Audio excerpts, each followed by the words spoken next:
6:00, and I'm calling this meeting of the Planning and Zoning Commission to order.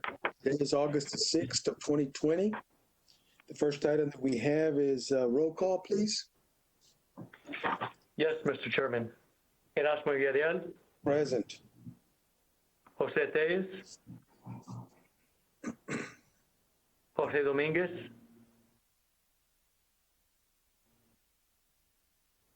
Jorge Dominguez. Rafael Yunez. Abraham Lugo. Present. Johnny Narvaez. Present. Rafael Ugalde. Rafael Ugalde, that's a good. I've been called worse. Raul Ugalde, I'm sorry. I'm here. George Beckelheimer. Carlos Flores. Once again, Jorge Dominguez. He is here, but he seems to be having a little audio issue. All right. Then we do have quorum. Can you hear me now? Yeah. Yes, sir. Okay, I'm here. Okay, so we do have a quorum. Okay. Yes, sir. I would like a motion to excuse Commissioner Tellez. He is out of town, and Commissioner Beckelheimer is feeling ill. Can we have a motion to that? I'll make a motion. We have a motion. Do we have a second? Second the motion, Ugalde. We have a second. All those in favor? Aye. Okay, motion carries. Thank you. The next item is the consideration of the approval of the minutes of the meeting of July the 16th.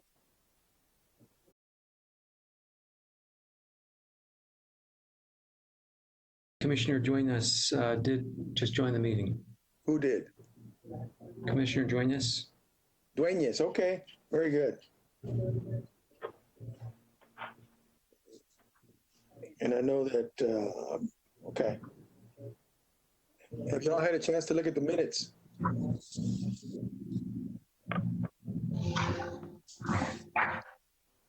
And if you have, whenever you're ready, make a motion for approval or denial or revisions or whatever. This is Ugalde. I'll make a motion to approve the minutes. We have a motion. Do we have a second? Second, Narvaez. Second from Narvaez. All in favor? Aye.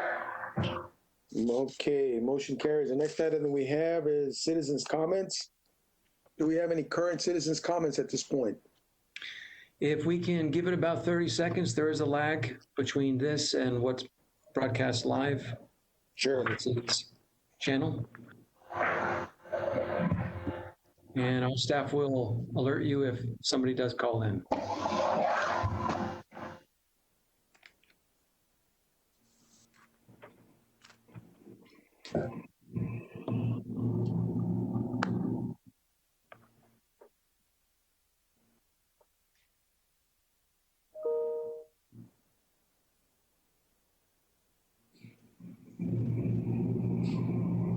All right, we've given it 30 seconds. Is anybody on the line? It would appear no. All right, we're moving on to item number 5, review and consideration of the following master plans. Letter A, it's the review and reconsideration of the Arquero subdivision master plan. The intent is residential, commercial, multifamily. All right, who will make the presentation? Mr. Morales? Yes, sir. The applicant is Arquero Ltd. The engineer is Porras Nas Engineering. Property description location is 320.47 acres located west of Riverbank Road and north of Babulaglu. The zoning is AG, R1A, R1B, and B1. The proposed use is residential, commercial, multifamily.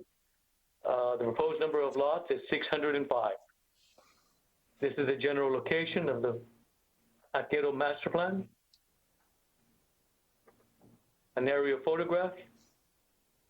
A street view. The master plan for Arquero master plan. These are the staff comments from planning, engineering, environmental,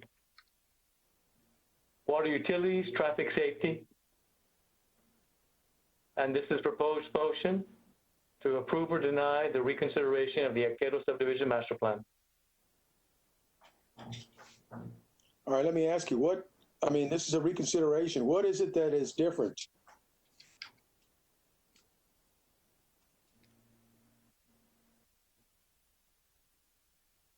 I'm sorry, did you?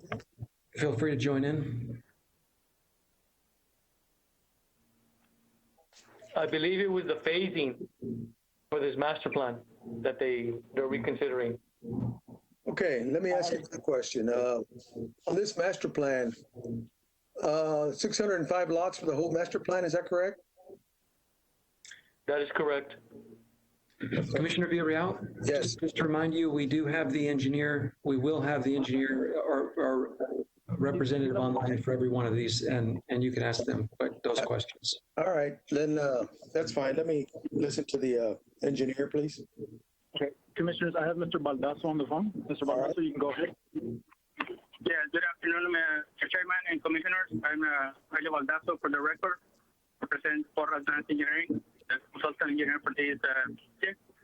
We did receive comments from different departments from the city, and we agree with the staff comments. We already sent some information requests, and I'm here to answer any questions that I've heard about the reconsideration. We configured the phase 6 of this master plan, which will be also be presented for a preliminary plan on this later on. Okay, all right. Let me ask you this on your phase 6 reconsideration. I'm looking at the master plan right now. I'm looking at, I guess, the way traffic is going to access the subdivision. You're planning to access most of the subdivision onto Riverside and then back up which way, to the Mines Road, or what? I'm planning to, what? Sorry, I couldn't hear you. I said, it appears to me that the access for this master plan, the majority of it is geared towards Riverside, and then Riverside will channel out to 1472. Is that correct? Is that my info? Yes, that is correct. We're accessing to Riverbank, and Riverbank has connection to the north to Mines Road and to the south to the Loop 20. Okay. Are you planning to have any other routes out of this particular area to the Mines Road? Any other out, as we develop, the development will move to the west. And then once we get there, there's some undeveloped land. We need to coordinate about the future street connections. Okay.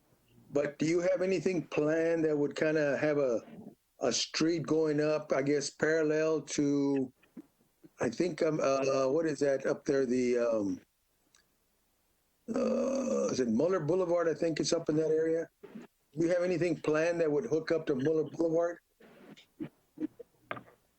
Well, actually, we have the main road, Arquero Boulevard. It's shown on the master plan that goes all the way to the end of the property. That's all we can do. And then after that, it's a different property owner, so it's up to them to extend the road all the way to the boulevard and have that connection. So that would be up to the other landowner. Is that correct? Yeah, that's correct. Okay. All right. Does anybody else in the commission have any questions for the engineer? Just For the record, this is Commissioner Dominguez. I have the same question, Mr. Commissioner. One of the reasons is that we will not have a prompt exit from that property. We are actually incurring on the same situation that we had with the previous item on the last agenda, overwhelming the Mines Road. It would be very important that they kind of find a outlets into the Mine Road or into another street, or at least that they get a commitment from the owners that they have not committed to allow them to open another outlet from the property. That's my comment right there. All right. Just wanted to add, Commissioner Villarreal, for the record, that Commissioner Flores has joined the meeting. Yes, I did see him. Good afternoon. Good afternoon. We're not changing the. Okay, so do we have any, this is for Mr. Vasalua, do you have any traffic counts on Riverside right now? Riverbank. I'm sorry, No, Riverbank. we don't. CDT. We did some traffic analysis last year, 2 years ago. But that's, I mean, we don't have anything from this year, or maybe, and there were nothing out of the ordinary on the traffic counts on these intersections. Like nothing to worry about when we did the traffic analysis. It's a pretty good road. Yeah. Okay, can I hear from our traffic engineer, Mr. Dan McGee?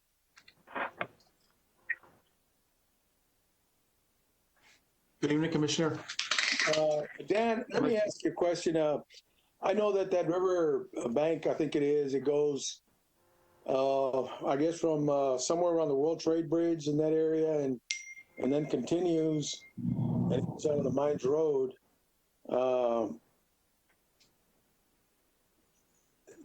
I guess we're adding 600 and some lots, and we're also going to add some multifamily to the area. In the analysis of this master plan, do you think that we have adequate access to develop the full property at this point, or what's your thought on that? I'm sorry, just based on my experience with this area, while I was with TxDOT and here with the city, I don't think so, sir. If you're coming out of that area, if you go south on Riverbank, that area is primarily truck traffic, and we've had a lot of concerns from the citizens that live in the existing houses there already, that they are very uncomfortable driving through the area because of the truck traffic, and we're having a problem with truck parking in that area also. And then to the north, you'll be going straight into one of our most congested intersections in the whole city, which is Riverbank, Gillum, Mines Road. So it's going to cause some delays. I mean, if people buying homes out there, they need to be aware of the situation. I'm not trying in any way put a negative spin on this. The reality is that intersection is way over capacity. And the reason I was bringing these things up is I was looking at some plans on Vallecillo. Vallecillo, I think, was going to connect to Muller Boulevard. And I don't know if that's still the plan, but to me, that sort of made a little bit of sense. That's why I posed the question whether this roads or their property could be extended up and maybe give this area another way out to, I guess, to eventually to Vallecillo's, which would get them out to 35, bypass everything else at this point. Just, I don't know. Yeah, but by no means am I trying to stop development at all. I know what it means to the city, but we do keep adding more and more traffic to an area where it's obvious to everyone it can't handle more traffic. So we do need some answers. I'm not saying we need a traffic impact analysis, but I think even just a very, very basic traffic generation and say which way they're going to go. I mean, because we are adding more traffic and we're at capacity already, way beyond capacity. Yeah. Okay. Thank you for your answers. Does anybody else on the commission have any other questions? With nobody else having any questions, then what are the wishes of the commission? Mr. Chairman, I would like to make a motion to deny at this time. We don't really have all the answers on the table, and I feel that at this particular time it's not appropriate to develop that area, not because of the lack or the need of housing, but rather the need of access from the congested areas into the congested areas. my motion would be to deny the this. Okay, we have a motion. Do we have a second to that motion?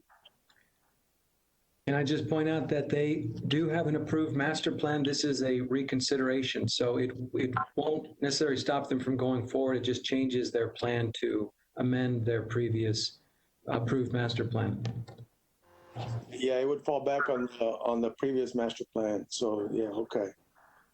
Well, we do have a motion on the floor. Is anybody willing to second that motion? Okay, motion dies for lack of a second. Is there anybody else who's willing to make a motion? Yo soy de Dueñas. Okay, Yo quisiera proponer, si se va, la ponemos en la mesa de espera, en the table, para ver si nos proveen alguna salida o más orientación de cómo podría fluir el tráfico. Es mi perspectiva. Ahorita no estoy preparado ni para pronunciarme ni a favor ni en contra. Entonces, yo quisiera más información de cómo se podría desahogar el tráfico. Estoy a favor del desarrollo de la ciudad, pero no a costa del tráfico ni de la seguridad de los habitantes. Entonces, mi participación mi moción es ponerlo en the table. ok. Mira, Rafael, lo que no sé si oíste a Kirby, Sí, lo.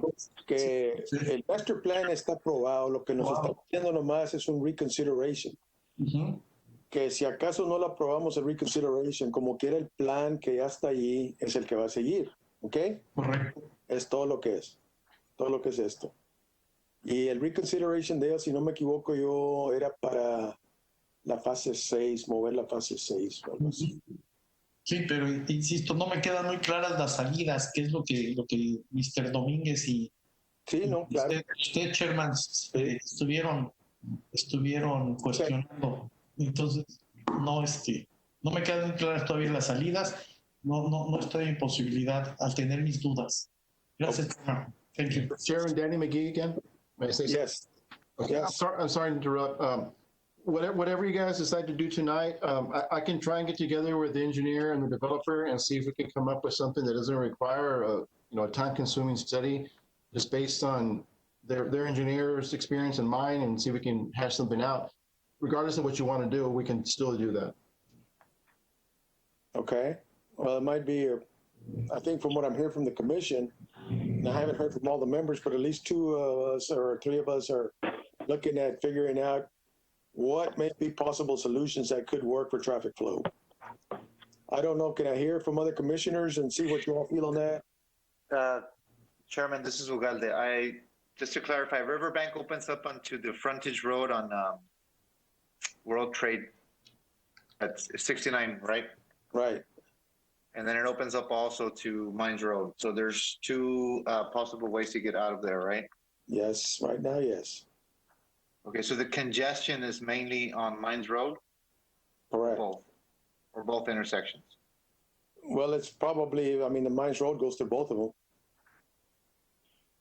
But Riverbank and Mines Road, or Riverbank and No, the Mines, frontage road? Riverbank goes into Mines Road. Yes, you said, obviously from the World Trade Bridge area, it goes back up that way, right? To the Mines Road. And Riverbank, but the people west side goes all the way up to the Mines Road too. Okay, so can people exit to that frontage road instead of going to the Mines Road? You're From talking about subdivision? the frontage road on World Trade Bridge? Yes. Yeah, they can exit up, but it goes to 1472. Yes, you can exit on that, but it goes back up to the Mines Road. Right, but on the freeway, right? On the overpass there, is there an overpass there? Yes. To go underneath the overpass. It goes underneath the overpass. Now, I think the key thing here is looking at this thing. Look, Riverbank is a wide street, right? So it's got 4 lanes. Yeah, that was your question. Does it have I think it does have capacity on there, but. Yeah, so there's two ways in and out of the subdivision, one through the north and one down to the frontage road. And the subdivision only has that one connection at Guero, so is it possible to make another connection Well, I think that's what further south? I mean, yeah. that's what Dan McGee was trying to tell us, that maybe he would like to get Yeah. together with their engineers, regardless of what the commission decided, to see if there was other possible solutions to channel traffic out. But even if we don't approve the reconsideration, they can still move forward with the original That's master plan. correct. That is correct.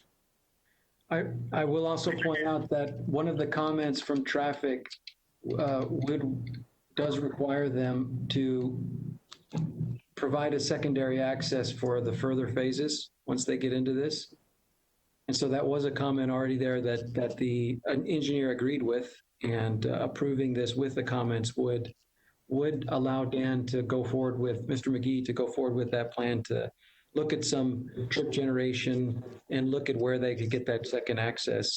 Would have to be determined before when those further phases come in. When the next phases come in, is that pretty much right? Well, it says phases to the north, phases on the north for the middle school. Okay. Yeah, I have a question. Commissioners, the engineer wanted to jump in.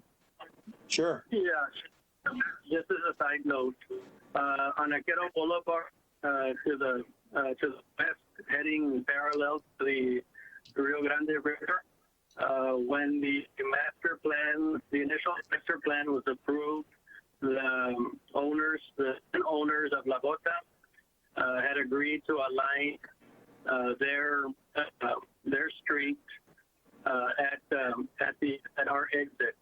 And there's utilities that run from La Bota that to the lift station were installed cooperatively between the La Bota owners at the time and ourselves.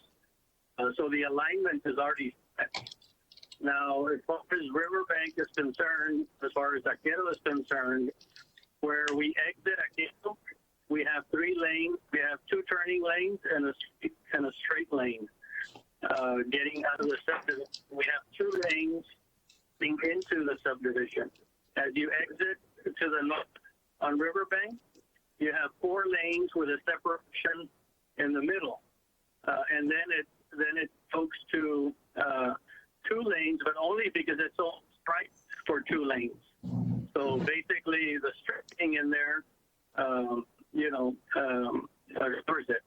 But the other thing, as far as the traffic counts, if you look at the ADTs that are by the TxDOT that they've done up, those are not out of the ordinary, and in fact, they're below the ADTs that size road. But the discomfort for the homeowners out there is that there's lack of enforcement on the industrial side, and people are queuing on the road to get into those warehouses. So, we're got plenty of road system out there. The whole road system is minimum 80-foot right of ways, and there's already an agreed connection to the north when that happens. So we're not modifying anything. This is the same circulation plan that we've had from back in 2006 when the initial master plan was approved. Okay. Incidentally, Let me stop you there for a little bit. Would you identify yourself? For the record, Jesus Reed, Okay. the manager for Aquero. All right. Thank you. Thank you. Can you go ahead and explain a little bit? I know you touched on it a little bit, something about taking a road to the north. Can you touch base on that a little bit again? Because I think that's what everybody was a little concerned about. You mentioned something about a 2006 agreement or something to take the road, I guess, into the next property. When the master plan was submitted, the initial master plan was submitted, Mr. Albert Mulch Jr. was present at that meeting, and he concluded at that meeting that we had aligned the road. So in other words, we both agreed at that meeting that where Aquero resident exit to the north, La Bota would make the connection. And we jointly developed the sewer line and the lift station that's present at that Caraquero. This is the La Bota area. So as far as the future connection to the north, on the master plan, we have a 90-foot roadway that do not intend to change. I mean, that 90-foot, that right away is part of the master plan, and we're not changing. So we have plenty of road systems to get out of the subdivision. There's plenty of roadway on Riverbank Drive.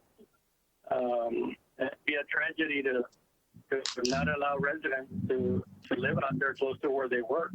Joey, let me ask you something a little bit so I can understand it a little bit better. Aquero's going to go north, like you said, and it's going to connect to some up to the La Bota area. Is that going to be a separate road going out to 1472, or would it hook back up into the existing street there, which is Mother Boulevard, or what's the plan? Uh-huh.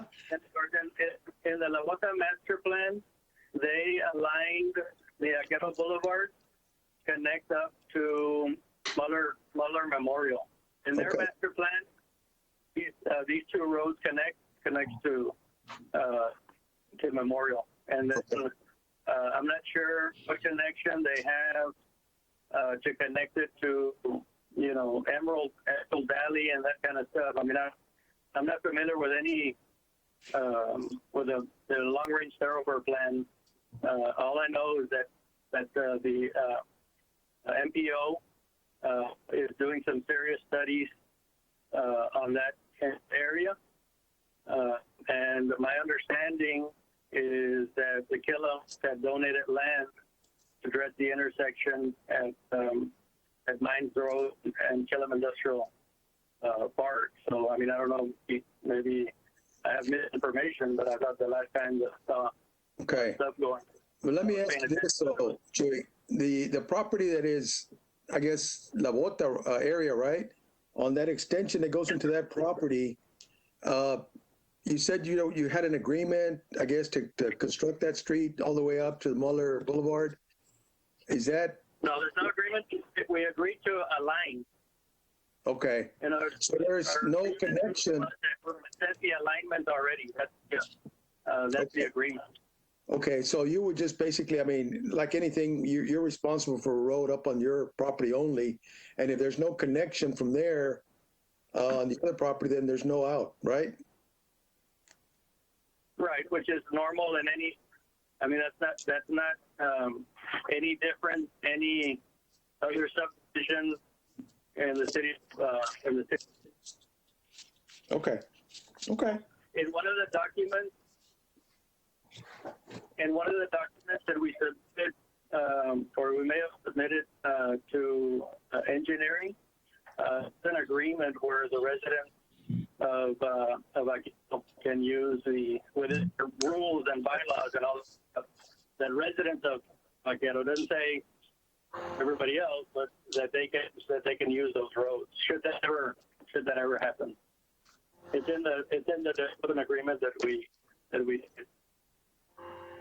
Okay. Thank you for the information.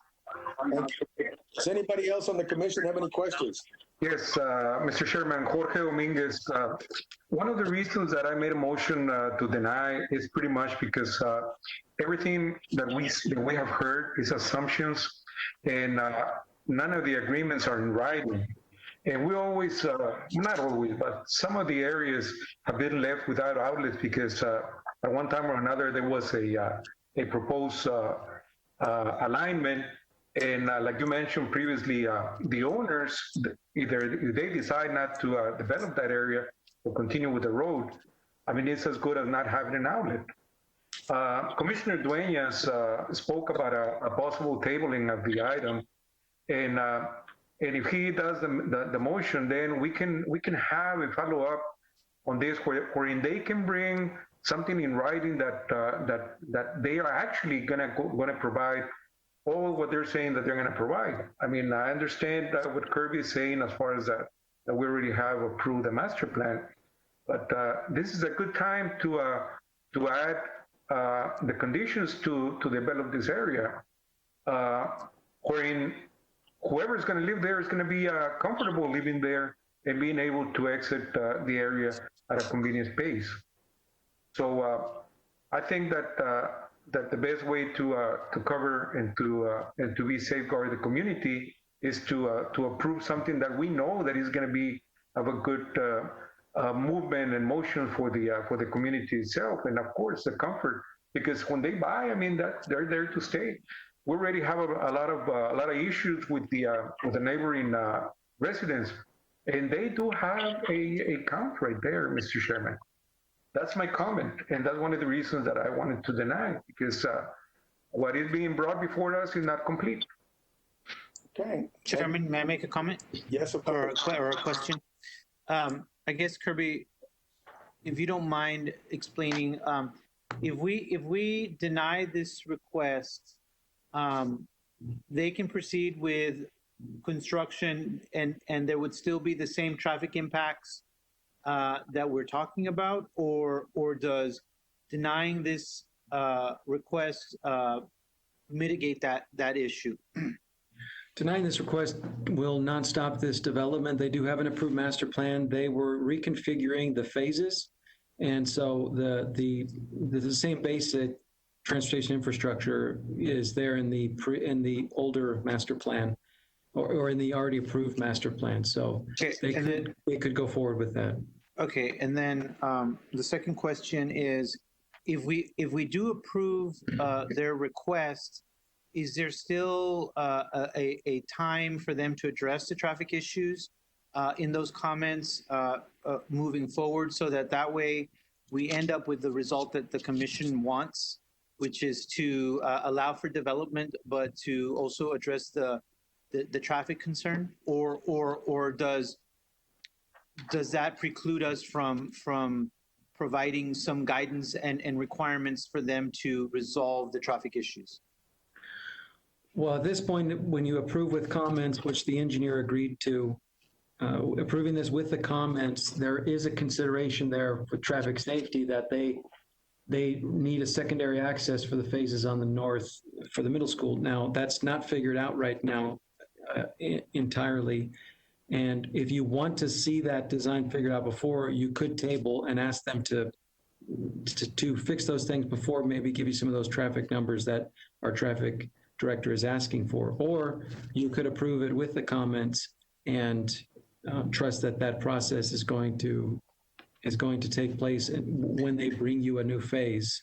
Is there another moment that we'll be able to check to see if they fix those problems before some kind of final approval or something?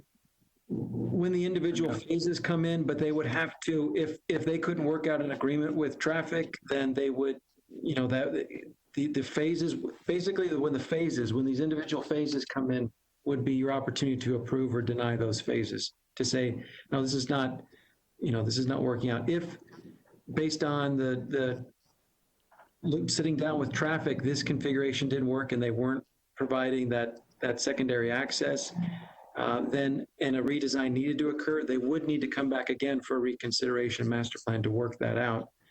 But where you have the ability is when the individual phases come in, at some point you can say, we're not approving any more individual phases because these issues haven't been taken care of.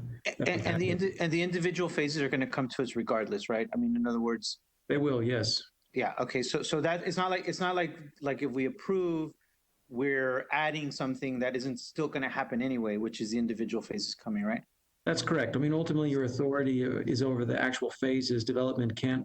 That's when you get to decide whether development can or can't occur. The master plan just guides each of these phases, and each of these phases needs to be congruent with this master plan.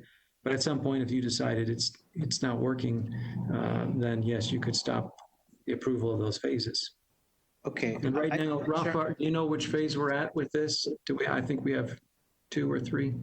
The engineer can also speak to that. Well, Chairman, what I would suggest is that since we're going to have an opportunity later down the road to check if they did what we requested, then to me, it makes sense to go ahead and approve it, since they can go ahead and continue to develop now and have the same traffic issues that would be raised, if we deny it. Then, it makes sense to me to allow them to proceed, but then we know we've got an opportunity to check later and have those comments remain there. I don't know if we can add an additional comment that gives them, that maybe Mr. McGee would recommend, that gives us an opportunity to put more restrictions or more guidance, or something like that. But it seems to me like we probably should just approve it, since they can do this anyway. All right, is that your motion? Yes, that's my motion, and I just wonder if Mr. McGee has an additional comment or add to that comment that he would recommend. Mr. Chairman, this is Modify. Ugalde. Can I also make a comment before we motion? Go right ahead. Question or a comment for traffic, just an observation. Even if you connect it to Muller Road, I don't think that's going to solve the traffic issue. No one's going to go up Muller Road to get out of the subdivision to get onto Mines Road. And when you're coming back on Mines Road, you're not going to go all the way to Muller to get into the subdivision. There are plans for Vallecillo to hook up to Muller Road on the opposite side. So that's the proposing that But that's not. Is that going to alleviate the traffic? Because if you have a subdivision there, who's going to go up Muller Road to get to Mines Road? You go through Riverbank, which is the shortest route. Traffic is a lot like water. It's always going to seek the path of least resistance. So I think if you're stuck at a signal there and kill them for 5-10 minutes at a time, and you can go around it, they might do that. We're working to alleviate the turn to the south, which is going on Riverbank and meeting up with I-69 with the former Loop 20. But we don't even have a traffic signal there. It's a stop controlled intersection, and then you still have to go to Mines Road, as Mr. Villarreal said earlier. So there's a lot of opportunities to work with this. We just have to see if we can get together and compromise on something. Okay. All right, we have a motion on the floor. Do we have a second on that motion? I'll second the motion based on that additional comment from traffic. So I'll second the motion. We have a motion and we have a second. I'm going to ask for the vote, and I'm going to ask those that are not in favor of the motion to signify by saying they're not in favor of the motion. Commissioner Dominguez, I'm not in favor of the motion. All right. Is there anybody else who is not in favor of the motion? Dueñas, tampoco estoy a favor. Dueñas, okay. Anybody else who is not in favor of the motion? All right, so there's 2 against, and everybody else is in favor. So we have 2 members out. Motion carries. Okay. Next item. The review and reconsideration of the city master plan. The intent is residential and commercial. Purpose is to create 2 phases out of 1 phase. All right, who will make the presentation? Mr. Vidaurri. Yes, thank you. For the overview, the applicant is Cielito Lindo Limited. The engineer is Howland Engineering and Surveying Company. 809-acre tract of land located east of US Highway 83 and west of Cuatro Vientos Road. The zoning is B1, B3, R1A, R1B, and R1MH. The proposed use is both residential and commercial, and the proposed number of lots is 1,151. This is the general location, aerial view, the street view, and the proposed master plan. And for informative purposes, the only change that is occurring on this master plan is the division of what is currently phase 10, which now they're splitting it up, and it's to separate it into phase 10A and phase 10B. That's the only change being proposed. Can you put the plot back real quick? Phase 10, where is, I'm trying to find phase 10 real quick here. It's near the middle, where you see that outline of the baseball field. It's right to the left of it. There we go. Use your pointer right there. Yes, sir. Okay. So this whole phase 10 was how many acres? The total for phase 10.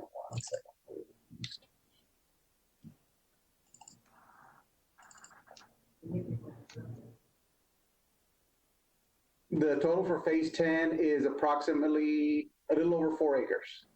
Okay, so then you're basically splitting that in half or what? Yes, 1.6 and 2.7.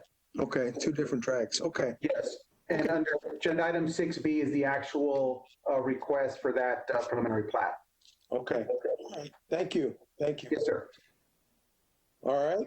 These are the comments from the staff comments from planning and the proposed motion. Okay. Do we have the engineer on the phone?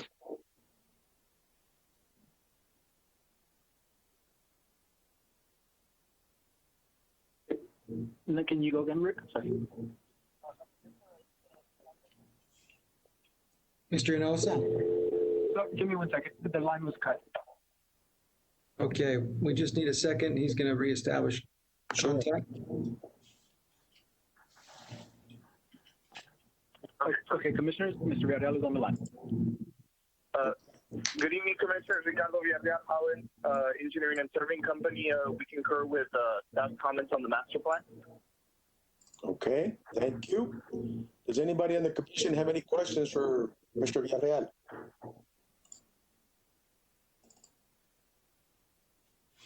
Questions being heard. Is anybody willing to make a motion on this particular? This is Commissioner Dominguez. I'll make a motion to approve according to staff comments. Okay, we have a motion. Do we have a second? Commission Dueña, second. We have a second. Again, I'm going to ask the vote. Those who are not in favor of the motion, signify by saying you're not in favor. With none heard, the motion's approved. Next item is review and reconsideration of the Killam Ponderosa Master Plan. The intent is residential and commercial. The purpose of this revision is to create two phases out of one phase. All right? Who will present? Mr. Vidaurri. Thank you, Mr. Chairman. The applicant is Killam Development Limited. The engineer is Seca Engineering. The property description is 605-acre tract of land located south of US Highway 59 and on both sides of Bob Bullock Loop. The zoning is B3, B4, R2, and R1A. Both residential, commercial, and the total development is 1,074 lots. General location. Aerial view. Street view. And the proposed master plan. And these are the staff comments from planning. And proposed motion. Okay. Do we have the engineer on the phone? Yes, sir. Okay. Mr. Seca? Yes, good evening. For the record, this is Hugo Seca with Tech Engineering. And we concur with the comments from the planning department. We don't have any issue with them. Okay. Does anybody on the commission have any questions for Engineer Seca? With nobody asking any questions, what are the wishes of the commission? I'll make a motion to approve, subject to the following comments, not advice. We have a motion. Yes. Nunez, second. Okay. Anybody who is against the motion, signify by saying you're against. With none heard, motion is approved. Next item, consideration of the following preliminary plats and preliminary replats. Item 6A, consideration of the plat of the Ponderosa Commercial Subdivision. Unit 3, the intent is commercial. Mr. Morales. Yes, sir. The applicant is Killam Development Ltd. The engineer is Seca Engineering. Property description location is 3.5-acre tract of land located south of Saunders, US Highway 59, and west of Bob Bullock Loop, Loop 20. The current zoning is B4. The proposed use is commercial. The proposed number of lots is 1. This is the general location. This is an aerial view of the location. This is a street view. This is the subdivision plat.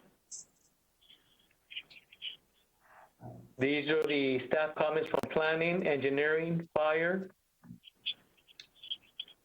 wastewater utilities, traffic safety, the Texas Department of Transportation. And this is the proposed motion. Okay. We do have the engineer on this also? Yes, the engineer is on the line. Yes, for the record, this is Hugo Seca again, Tech Engineering. We don't have any issues with the comments from staff. We concur with them. If you have any questions, let me know. All right. Does anybody in the commission have any questions for Mr. Seca? Heard? Do we have anybody who's willing to make a motion on this particular preliminary plat? I make a motion to approve subject to staff comments. This is Commissioner Dominguez. Okay. We have a motion. Do we have a second? Second, Dueñas. Second by Dueñas. All those who are not in favor of the motion signify by saying you're not in favor. With no comments heard, the motion's approved. Item 6B, preliminary consideration of the plat of Cielito Lindo Commercial Phase 10. The intent is commercial. Thank you, Kirby. The applicant for this subdivision is Cielito Lindo.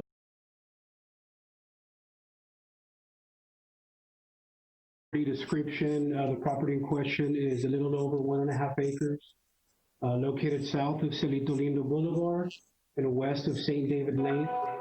It is currently zoned B1. They are proposing a commercial use, and it is a 1-lot plat. Here is a general location map. Here is an aerial view of the site.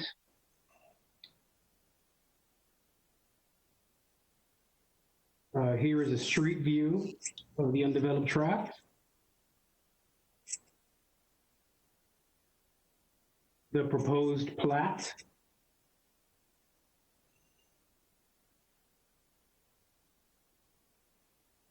The staff comments from the planning department.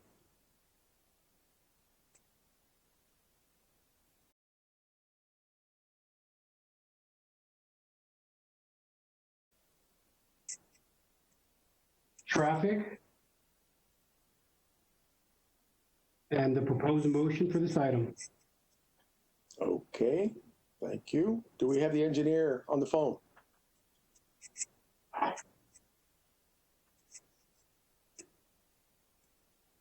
Mr. Hinojosa.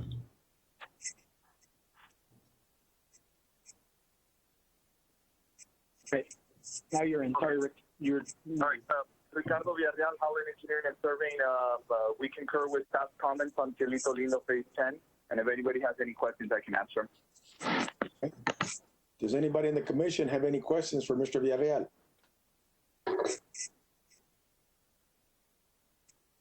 With no questions heard, what are the wishes of the commission? I'll make a motion to approve, subject to the following comments and advice. We have a motion. Do we have a second? Second, Dueñas. I'm sorry? Second, Dueñas. Dueñas, second. All right. All those who are not in favor of the motion to approve signify by saying that you're not in favor. With none heard, motion's approved. Thank you. The next item is preliminary consideration of San Isidro Southwest Detention Pond plat. Who's going to make this presentation? Mr. Vidaurri.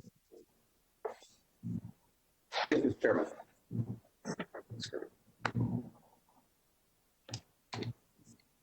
The applicant is San Isidro Southwest Limited.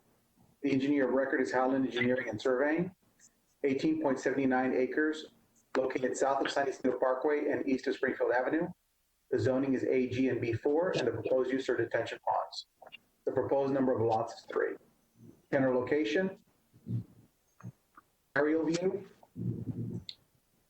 street view, and the proposed plat.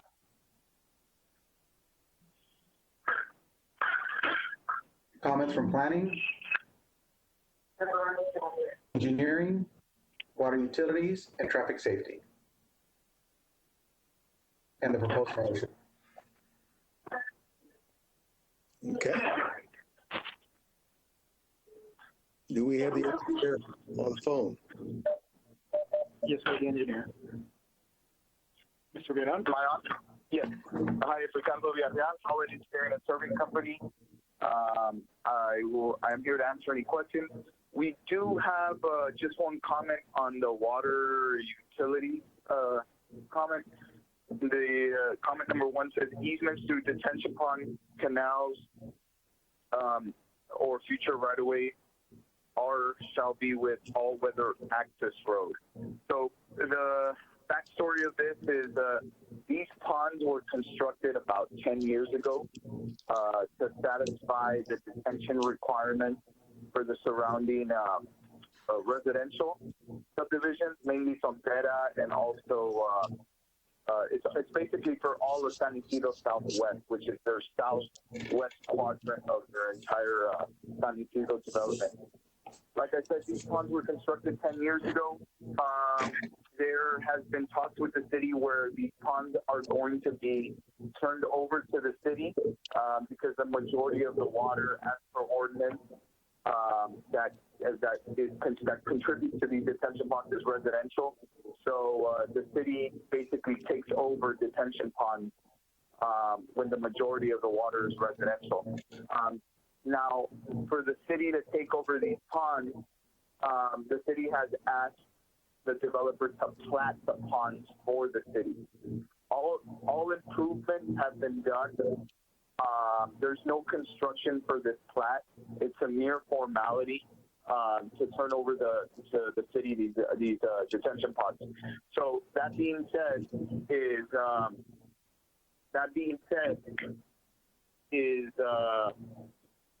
the easements that run inside the pond were even created before the pond was constructed, and those are some sewer easements that already have access off of San Isidro Parkway, Springfield Road, all those major roads that are already constructed. So I know utilities here is asking for all-weather access roads.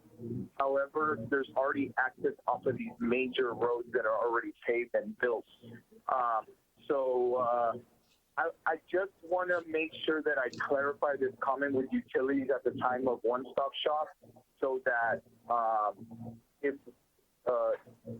I don't feel that we need the all-access roads, but this comment is kind of just basically stating that I must put all-access roads anywhere there's an easement. I just want to clarify that with the commission so that I may be able to take care of that in the one-stop shop process. Okay. Does anybody in the commission have any questions for Mr. Villarreal? I have a question, Commissioner, something real quick. If all the improvements have been completed, Mr. Villarreal, then why would the city be asking for any all-weather access? Could it be that it might be like the access, not probably the road, but the access to the area? Because even the way I see the plan right now, being on the 100-year flood zone, I know that it's very common that we use that for a detention pond. But also, if the city is going to take over that particular pond, then the city would be incurring the cost to do whatever access to the pond. And I think that's one of the reasons, Mr. Chairman, that they're asking. I will go ahead and make a motion to approve, provided that that's clarified to Mr. Villarreal, because otherwise, then the community is going to be paying for the access road if we waive that on this particular instance.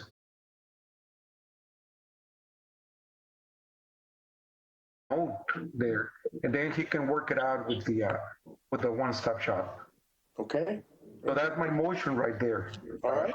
Motion to approve, provided that that's clarified for the purpose of not incurring a cost on the developer, but also not incurring a cost on the community. Okay, very good. Do we have a second to that motion? Second, Narvaez. Second from Narvaez. All those who are not in favor of the motion signify by saying you're not in favor.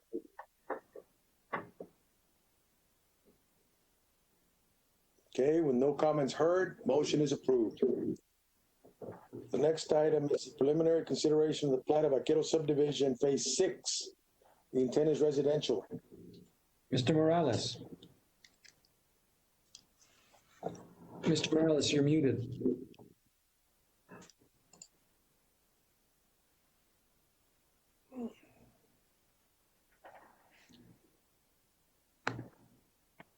Mr. Morales, go Hello, ahead. can you hear me? Yes. Yeah, the applicant is Aquero Limited. The engineer is Porras Nance Engineering. The property description location is 20.7575 acre tract of land. The location is west of Riverbank Road and north of Babula Loop. The zoning, currently it's AG. The proposed use is single family residential. The proposed number of lots is 99. This is a general location. The aerial view of the location. This is a street view of the location. A copy of the subdivision plat. And these are the staff comments from planning, from engineering, environmental, water utilities, traffic safety. And this is the proposed motion. All right. Do we have the engineer of record on the line? Yeah, Commissioners, yes, we have him on the line. Mr. Baldasso. Good afternoon. Again, this is Robert Sato from Porras Engineering, Porras Nance Engineering. We reviewed the staff comments and we already care of some of them, and then we agree with the rest. Most of them will be addressed at the one-stop shop also. So we concur with the comments, and we have good here to answer everything. Okay, so you concur with the comments? Sir? Yes? Yes, we concur with the comments. Okay, all right. Any questions from the commissioners for this engineer? Okay. Is anybody going to make a motion or willing to make a motion on this plat of Vaquero subdivision, phase 6?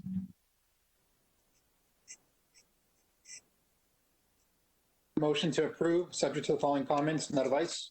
We have a motion. Do we have a second? Lugo, second. Lugo, second. All those who are not in favor of the motion signify by saying you're not against, you're not for. With none comments heard, then the motion carries. Approved. Next item. Preliminary consideration of La Quinta Edition replat block 934, 941A, blocks 5, 6, 7, and 8, block 941. The intent is commercial. Mr. Tijerina. Mr. Chairman, members of the commission, Danny Tijerina for the record. The applicant for this subdivision and the engineer, both Andrew Dodson.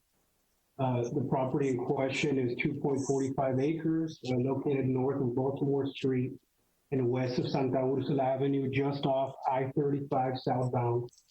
The property is currently zoned B3. They are proposing a commercial use and they are proposing 2 lots. Here is a general location map. Here is the aerial view of the property, La Quinta and the Denny's.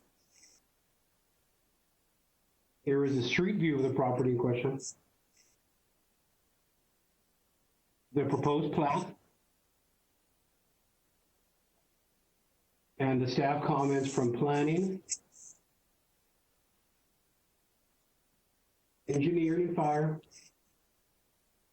utilities, traffic, and TxDOT.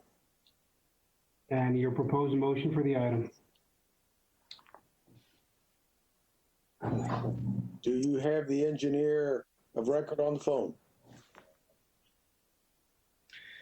Jason? We were not able to get a hold of the engineer. Okay.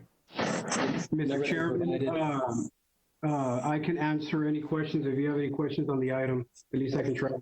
Let me ask you a question, Danny.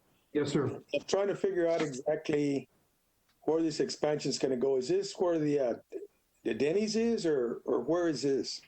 That is absolutely correct. So, in essence, what they're doing is they're just basically cutting out the Denny's because the owner of La Quinta is selling the Denny's tract, basically. Okay. So they're coming in and they're doing a replat just to create the lot 1 and lot 2, just to parcel off Denny's. Okay. Pretty cut and dry. Okay. Commissioner Villarreal, the applicant and the engineer are from out of town, and we've been working with them quite a bit to make sure, they're not as familiar with the process, but we have many comments, and we feel confident that all these comments are addressed, that it'll address any issues that may arise from parceling out these two. All right. What are the wishes of the commission? I'll make a motion to approve, subject to the following comments, not advice. Second, Commissioner Dominguez. Dominguez seconds. Anybody who is not in favor of the motion? With none heard, motion's approved. Next item. Preliminary consideration of the plat of the Maxine Mandel Municipal Golf Course entrance road, right-of-way dedication plat, the intended right-of-way. Mr. Vidari. Yes, sir. Applicant, City of Laredo. The engineer is Ramon Chavez, PE. Proper description, 4.34 acre tract of land located west of FM 1472 and north of Diesel Road. The zoning is B3. The proposed use is right away, and it's one lot proposed. General location map, aerial view, street view,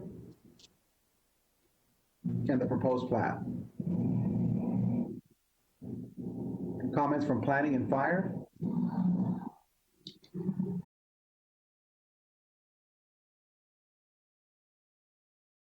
And the proposed motion. All right. The applicant is online with us. Mr. Chavez, if you should have any questions for him. Yes, sir. Yeah. Mr. Chairman, members of the committee, Ramon Chavez, a city engineer. The engineering department has been tasked to take the lead on this plat, and we are working with Sherfly Engineering, who will be designing this right-of-way to meet the subdivision standards. There's existing water and sewer out there. Originally, this was designed as a park road, and the existing pavement is 24 edge of asphalt to edge of asphalt. Currently, it has no curb and gutter. This was part of a municipal golf course development agreement, which was approved by City Council in September 8, 2009, where the city is responsible to plat this golf course entrance when Las Islitas, who is the agreement and owner or developer adjacent here, has come with a plat, a residential plat of 24 residential lots, and they must connect to a public street. Therefore, the city is platting this. We're looking at approximately 1,800 linear feet from FM 1472 to just west of the proposed entrance of Las Islitas subdivision. This will be a 70-foot right-of-way. We do concur with our comments, with our own comments, and we request support to approve this preliminary plat. The pavement section, what's the width? It's 24 edge to edge currently. And what is the city responsible? The city responsible to make that street wider, to make it to city standards? That is correct. And what is that standard?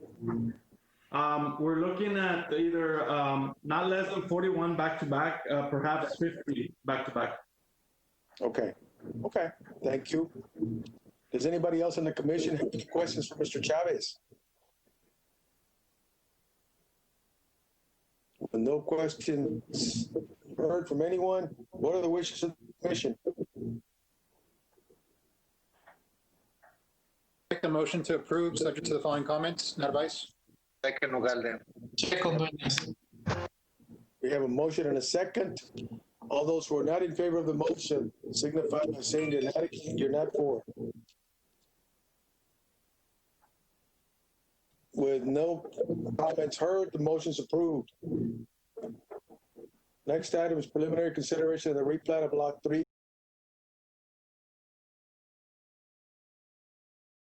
Lot 8A, Block 1679 Eastern Division. The intent is commercial. Mr. Vidauri. Thank you. The applicant, Newman Family Partnership, engineer of record, Sherfy Engineering Company, 1.203 acre tract located south of US 59 and east of Arkansas. The zoning is B3. The proposed use is commercial and it's proposed one lot. General location, aerial view, street view, staff comment, proposed plat, and comments from planning, engineering, environmental, traffic safety, from Texas Department of Transportation, and the proposed motion. All right. Do we have the engineer on the phone? Commissioner, yes, we do. Mr. Sala? Good evening, Mr. Commissioners. Frank Estrada with Sherfy Engineering. Actually, I wanted to make a comment. I guess Rafael, Mr. Vidauri didn't receive the letter, but we requested this item be postponed once again, time certain. There has been, out of all the comments that were there, there's been several communication with the departments, and we are getting close, but we're still not quite there yet. So we would like to see if we could request the item get postponed time certain. All right, sure we can. Can we have a motion to that effect, Commissioner? Table the item, time certain. All right. Clarification, was that time certain or time uncertain? We would ask for uncertain since this is now the 5th time and rather than automatically putting on the next one. We would like this time to be time certain. There is actually, we're very close to getting all the comments taken care of with the other departments. So we hope to get that resolved within the next couple of weeks. Okay, so the motion is time certain. It's made by Mr. That is correct, time certain. All right, okay. That is the motion, right? Okay. That was That was your motion, right? Time certain? Yeah, that is correct, yes, sir. All right, we have a motion. Do we have a second? Second, Ugalde. Do we have Ugalde second? Anybody who is not in favor of the motion, signify by saying you're not in favor. With no comments heard, motion carries. Next item, it's going to be item 7, and this is going to be the consideration of the following final plats and final replats. I'm going to ask the commission if somebody can make a motion so that we can take them all between 7A and 7C as one item. So move, Narvaez. Second, Ugalde. Second, Dominguez. We have a motion and a second. Anybody who's not in favor, signify by saying you're not in favor. Okay, motion's approved. Now we need a motion for approval of these items. Motion for approval of Motion to item. approve the following items. All right, we have a motion and we have a second. Those who are not in favor of the motion, signify by saying you're not in favor. Unheard, motion carries. Moving into the discussion items, we're going into the discussion on the planned future transportation infrastructure in Northwest Laredo. Kirby, who will be making these presentations? I will, sir. All right. Commissioners, you asked last time that we bring you some information on the situation for transportation in the Mines Road area in Northwest Laredo. So we brought you TxDOT, we brought you the RMA to present, and as well, we've put together some information on current traffic volume, speak somewhat to capacity, and also the future plans that we have in place. So as you may or may not be aware, TxDOT keeps a list of the most congested roadways in the state, and we make the top 5, well, we make the top 100 for 5 roads in the Laredo area. Number 3 is Bob Bullock Loop from the border, from the bridge to I-35. Number 60 on that list for Texas' most congested roads is Mines Road from Pan American to Bob Bullock. 68 is Milo Road from Mines Road to IH-35, 81 Saunders, 96 Man Road. I'll just point out again, these roads, you can see a little map that TxDOT provides. You can view this information online. This was a study completed by both TxDOT and TTI, the Texas Transportation Institute. And number 3, Bob Bullock Loop from the bridge to the interstate, that's on par with the most congested roads in the state, like Interstate 10 in Houston and congested roads in Dallas. So I mean, we've got some serious issue there, as you're aware, I'm sure. A little more detail on the Bob Bullock Loop from the bridge to IH-35. They estimate that there's about $20 million of annual truck congestion costs associated with the congestion there. And they make those calculations based on the amount of delay that's there. If a truck was running at normal speed versus the congestion it has to run through, how much waste in time and how much waste in fuel.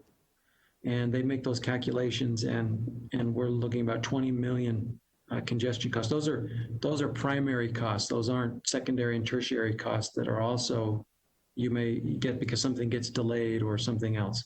These are just due to fuel costs and time of the driver. If you look as well, you can see, I don't know if you can see my cursor, but the speed limit on the yellow is westbound on this route. So westbound would be I-35 to the bridge. You're looking at, just over 40 miles an hour on average at all times. The posted speed limit here, I believe, is 55. But going eastbound, which is the blue, at 6 p.m. it drops down, but it's down for most of the evening. And then if you look at the delay, you can see that the congestion occurs most for eastbound. There's not a peak in congestion for the westbound traffic, excuse me. But for the eastbound traffic, there's a peak in congestion at around 5 p.m. And looking at Mines Road from Pan American to Bob Bullock, number 60 on the most congested roads, most truck congested roads in Texas, and we're looking at about just over 11 million of annual truck congestion cost. Here again, the posted speed limit's 55, but you can see neither eastbound or westbound get above 40 at any time during the day. And this is northbound and southbound. The blue is southbound. The orange is southbound. The blue is northbound. Neither of these get above 40 miles an hour. And at 5 p.m., the southbound drops below 20 miles an hour on average. And you can see those peak times. Both northbound and southbound experience peak congestion times. Looking at Mines Road, you asked about capacity. Capacity, and Mr. McGee, our traffic department director, can refer to this. You don't typically measure capacity in terms of you have it or you don't. You measure it in terms of level of service, meaning how bad is the congestion. Level of service A is there's no congestion. You're going the speed limit at all times, all the way down to level of service F, where you're at failure, where you do have congestion at your peak times, where you get that serious traffic. And you can see this is annual average daily traffic. So this is the amount of volume that we have. We can go into what that means, and if you're curious, but I think the important thing here is to show that from the year 2000 to 2019, we've seen a 55% increase in the traffic on Mines Road. And for that section of Bob Bullock Loop, we've seen basically a double from 20,000 up to, just around 40,000. That's a 93% increase since the year 2000. So basically doubling the volume that we've seen. TxDOT, I'm not sure if you're aware, and I'm going to send all this information to all the commissioners so that you have a copy of this, but you can go online and you can access a study that TxDOT and TTI completed in 2016. These questions that you have about what are we going to do with Mines Road, everybody knows it's an issue. What are we going to do? Well, TxDOT put together a study in 2016 and looked at these issues. Now, I don't know how much level you want to go in depth here. I'm going to err on the side of just letting you know this is here, highlighting a few things, but we can come back to it if you want, but I will send you this information so that you can digest it more. But TxDOT looked at what are short-term strategies we can do, what are midterm strategies we can do, and long-term strategies we can do for all of these roads in these areas. The point I want to get across here is that, if we have a developer, let's just say hypothetical, we've got a developer who's got a big development coming in, who says, well, the roads, it's already bad. There's not much we can do. You shouldn't stop the development. Just let it continue. There are things we can do. There are, and TxDOT has already lined that out. They've spent the time and money studying what can be done short-term, mid-term, long-term. And most all these things require money, whether it's timing the lights, whether it's restriping, whether it's the costliest, which is purchasing additional right-of-way. All these things have been studied out. They do cost money, and they are mitigations. So if somebody were to add a big development, and we did ask them to do a TIA, and it was determined that they were going to have a big impact, we have mitigations already in place, and we just need to get a hold of the funding and see what proportion of that funding they should or would be responsible for in order to mitigate the impact of adding more traffic to these roads. So that's there, and we can go into them if you want, but I just I'll wrap up here and pass it over to the RMA. For the MPO on our TIP, which is our Transportation Improvement Program, this is our 4-year funded projects. You can see that we have about 63, these are funded projects. See, there's projects that the state has funded, and so these projects are going to happen. We've got about $60 million in the Mines Road area on improvements, improving the right-of-way in this area. And then in the 10-year funded projects in our UTP, we've got a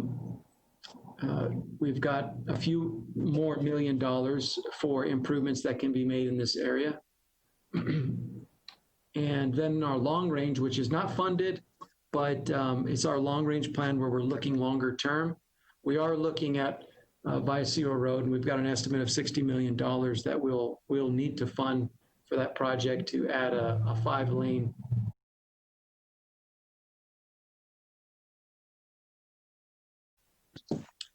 So with that, I'm going to pass it over to the RMA. Before I do you have any questions, commissioners, or do you want to wait till the end? Maybe allow the RMA to present their slides? Sure, let it present. Okay. RMA, if you want to share your screen, Jason. And I'd like to introduce, Jason, you're muted. We've got Mr. Jason Rodriguez, and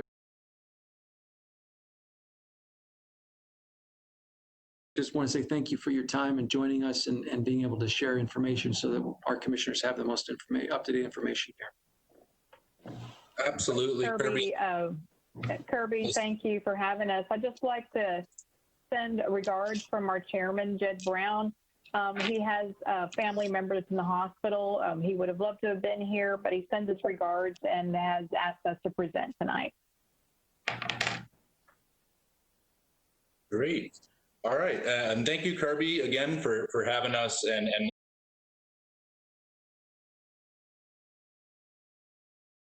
Corporation, I'm a senior planner there. We're the general engineering consultant for the RMA. And then as you heard from Melissa, we're both available to answer questions at the end, of course. But with that, I'm going to go ahead and jump right into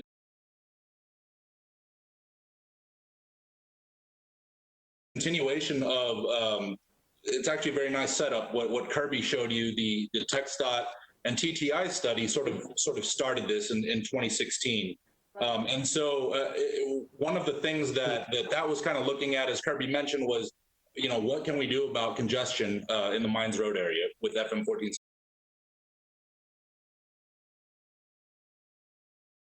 Was made to do a broader study, and that study would look more at the roadway network as a whole and see if there weren't some short and midterm adjustments that could be made or additions to that network to help Mines Road perform a little better. So while the TTI study did focus a little bit more specifically on mines, the North Laredo-Webb County Transportation Planning Study that was completed by the RMA in March of this year actually looks at a broader area. And you see that sort of orange triangle there bound by 35 to the east, I-69 west, the border, and then Texas 255 there to the north. And this, you can see kind of the background there is actually the website of the RMA. And if you go to studies, you can actually download this information and all the appendices that go with it. So I'll continue on here. One thing I think that is actually pretty relevant to some of the discussion that happened earlier today, and then of course to talk even about Mines Road a little bit more. What we're seeing here is our priority network that came out of this study. I should say we did look at previous studies. We did include stakeholder involvement, talking to school districts, the public agencies, some of the developers, and many of the trade organizations as well. And we did have a public meeting as well out here and got a lot of attendance from various residents in the area. And really what we heard was very commonly that there is a primary network. And what you can see here in blue, you see Mines Road or FM 1472, and Killam Industrial is sort of the major in and out currently to get to the interstate system. And then in red there, you see Milo, Sada, and Riverbank Drive. And we've talked a little bit about Riverbank today as well. And then there, the green dotted lines, what you're seeing are the proposed new network connections. So you see down here an extension of Milo to Riverbank to help with distribution there. We did talk about Aquero Boulevard. I think we were talking more in the southern area about that, but this would be more of a residential or mixed use kind of outlet that would connect with the Char Parkway eventually, and Vallecillo, as was mentioned before, would be aligned with AF Muller Boulevard. So I do want to point out that Vallecillo Boulevard right here just north of Killam Industrial and Hachar Parkway are absolutely key connections, both between FM 1472 and Interstate 35. They're both very important for the betterment of the safety, mobility, and even economic vitality in the area. So with that, one other thing I do want to mention is that another key finding was that these roadways do continue east of the interstate. And so that being our sort of priority network, what we ended up with were a total of 48 projects. They're sort of bundled into 24 project packages that would be sort of related projects. And the three colors you're seeing here, there in green, those would be the short-term projects out of this study. And you can see some of the primary network roads we were talking about there, including Vallecillo and Hachar as the new roadways. In blue, you start to see the midterm. These are critical connections as well. Some of them are sort of making some additions to existing roadways, and then some new roadway network at various locations, including Aquero there. And then in the longer term, you see the red. And the red was really, it sort of sets a framework for how over time this system could grow. Included in that is the potential to eventually expand FM 1472 into a freeway as a possibility. But over time, as plans are developed, that longer term network does have to be studied. I think a key takeaway here is that this network is really what's needed to be able to distribute traffic evenly throughout the network. What we did find in our traffic analysis is that Mines Road will probably always be a pretty busy road. And I think a lot of that has to do with the density of freight supportive land uses in the area. And then of course its proximity to the World Trade Bridge, port of entry there. So, but there are ways that that growth can occur without making that traffic much worse, and in some cases even making improvements to that congestion along that roadway. And so what I do want to show you here in closing is just as part of this study, we did actually propose implementation.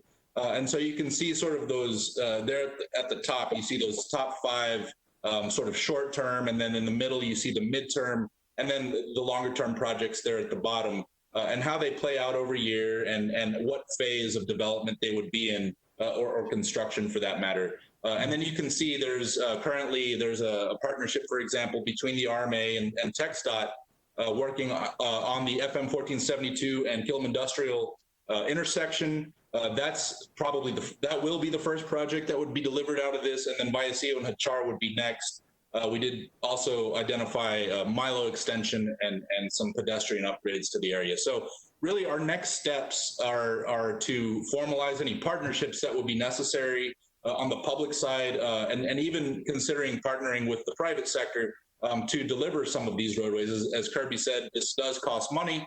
And it would be a matter of really prioritizing and seeing, is this implementation actually best for the community? So as I said before, the study is available on the RMA's website, which is there on the slide, weblaredorma.org. And with that, I'll turn it back over to Kirby, and we're here to answer any questions. Thank you so much for having us. Jason. Very much. Thank you very much, Jason. But before we ask planning commissioners for questions, can I just see if Mr. Humberto Gonzalez, who's with TxDOT, do you have anything you'd like to add to the presentation here and with the RMA?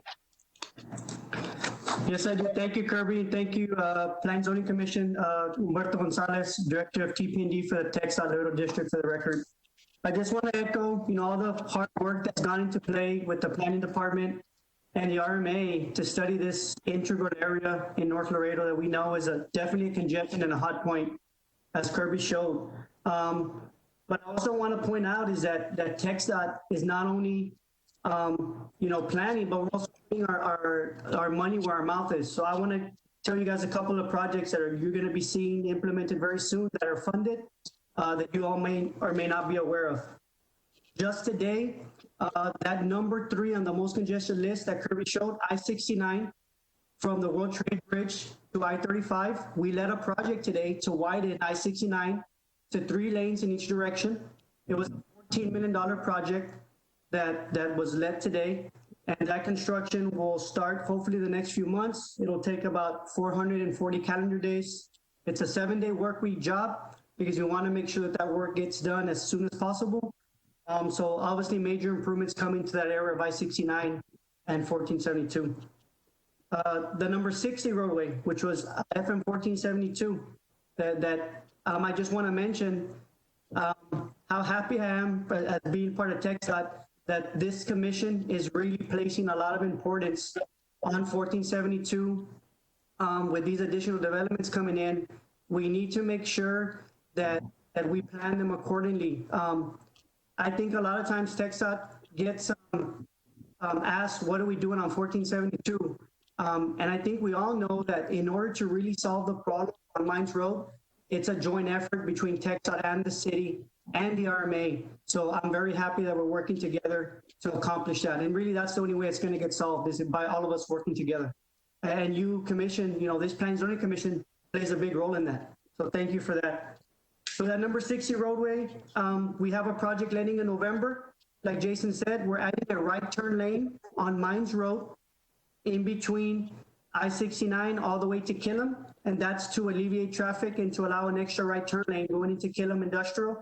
As well, we're adding the right turn lane project that the RMA is bringing forward to add a right turn lane on Killam, heading westbound to northbound 1472. So that'll alleviate congestion in that area. We also have a project planned for next June of 2021 that is going to provide operational improvements to the 6 intersections along 1472, which is Milo Road, Killam, Inter-America, Muller, Trade Center, and Pan America.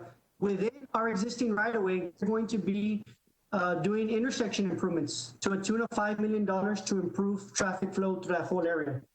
And again, as Kirby mentioned, that Achar-Ruttinger Road in that vicinity, TxDOT is providing funding, Cat 7 funding in the tune of over $50 million to get that project funded, to make sure that we also provide a relief to all the traffic there on 1472 and I-35. So again, I just wanted to give you guys an update on what's actually going to be going into the ground soon. Those are funded projects.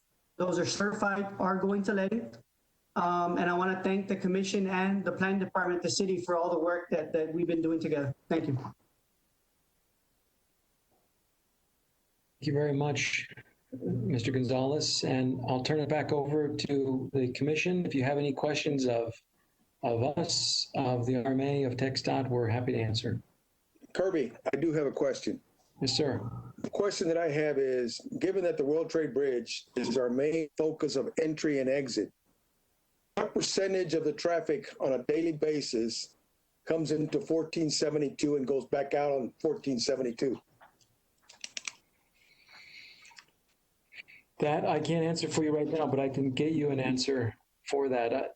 Well, then let me rephrase the question. Okay. The RMA did a study of this whole area. I'm sure they looked at the volumes of traffic coming off of World Trade Bridge, going into Mines Road, and obviously the volume going back out into Mexico. And that's kind of like what I would like to see. What is that number? I mean, I guess what I'm getting at is that a lot of our cross-border traffic is drayage. About 80% or better is probably back and forth traffic through the World Trade Bridge. I see all these beautiful plans and everything to take traffic out back to 35, but I think the crux of the whole thing really is going back and forth between the World Trade Bridge and the areas to the west where all your industrial parks are. Does anybody have any numbers on that, or was that even considered or studied? So this is Tito Gonzalez again from TxDOT. Jason, I think we may have provided those to the RMA, but TxDOT as well, TTI is performing a study that they're almost complete with, and they are doing, that would be, Commissioner Villar, that's actually an origin, a destination study that they're doing, and that's going to give you the numbers that you're asking for. So we will have that here very soon, and when we have that final report, we'll be happy to share that with you all. Let me ask you a real quick question, Mr. Gonzalez. I don't know if you know, what is it, does anybody, maybe Kirby or somebody, what is the volume of traffic that we're crossing right now on a daily basis or at World Trade? I know at one time it was 15,000, but I don't know what it is today. Well, I've got that information pulled up for you right now. Okay. The annual average daily traffic in 2019 was about 22,000 vehicles on the World Trade Bridge headed on that segment from the World Trade Bridge to the interstate. That segment of I-69 or Bob Bullock Loop, whatever you're going to call it. And that's down from a high in 2014 of 33,000. So I'm not sure what happened there in terms of different flow from different bridges, but right in 2019 we're looking at 22,000. Okay. Kirby, I just wanted to also add, this is Commissioner Lugo. One of the probably the numbers that isn't included there is what happens a lot too is you have drivers that cross over on foot and then do back and forth. Switch. Well, they do back and forward loads on the Mines Road, and that's a big number of drivers. So that's also traffic that might not be, I guess, accounted for.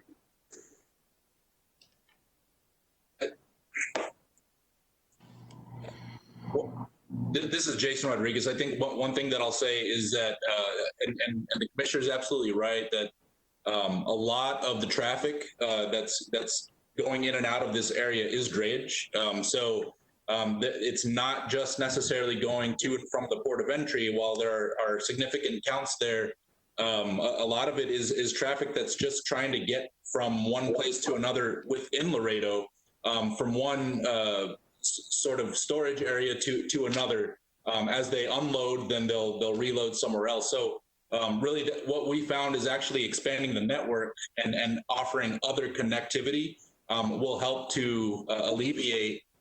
Right now, the condition is that the only option you have is to use mines to get in and out. Film Industrial is also used a little bit there as well, but that was a key finding that we had, to expand the network, essentially. Jason, let me ask you this. did you guys on that particular study look at I mean, I'm sure you did. There's the additional land that is obviously available in that area for future expansion for industrial. If the Port of Laredo continues to grow, obviously we're still going to be using this corridor heavily.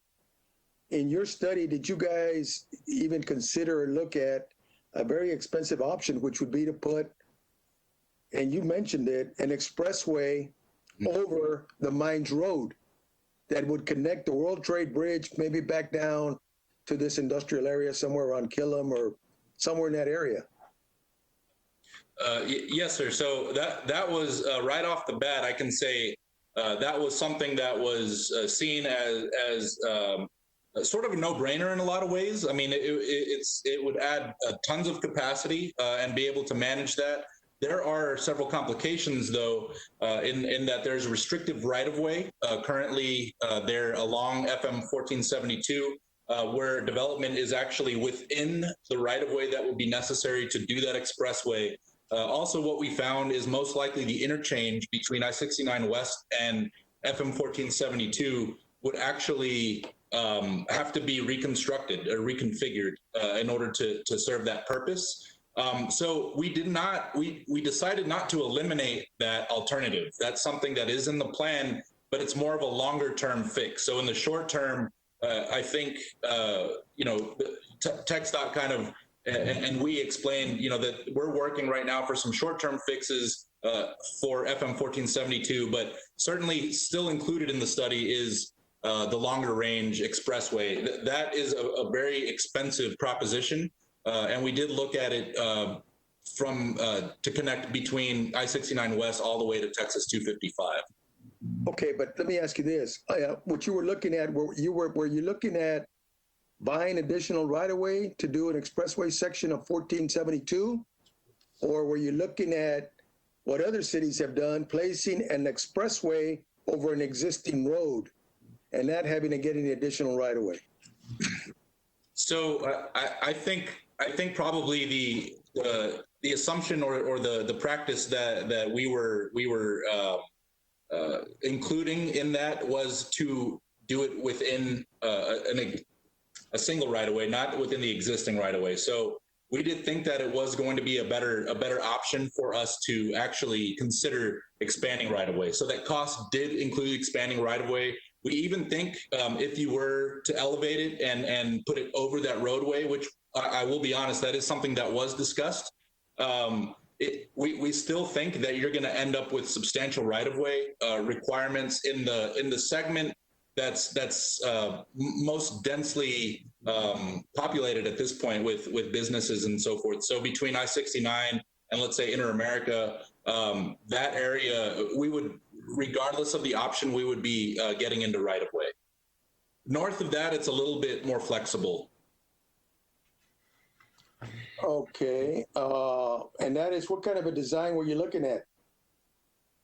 Well, like I said, the design that we ended up advancing was just a freeway section and a 300-foot right-of-way, and it's currently about a 200-foot right-of-way. What is the existing right-of-way on 1472 right now? In that lower segment I was speaking of, it's 200 feet. Okay. So, I mean, if we're looking at continuous movement, right, this is really what the whole thing is continuous movement as you come off the World Trade Bridge and you're going to your point of delivery or point of pickup. If you have a section of road, it could be it just depends on what type of road you would design. But with a continuous movement, obviously that roadway section would be able to fit. Doesn't have to be a freeway section or anything like that, but it could be a road that could be utilized that would expedite traffic, and it doesn't have to go through all these stops and making it flow a lot easier.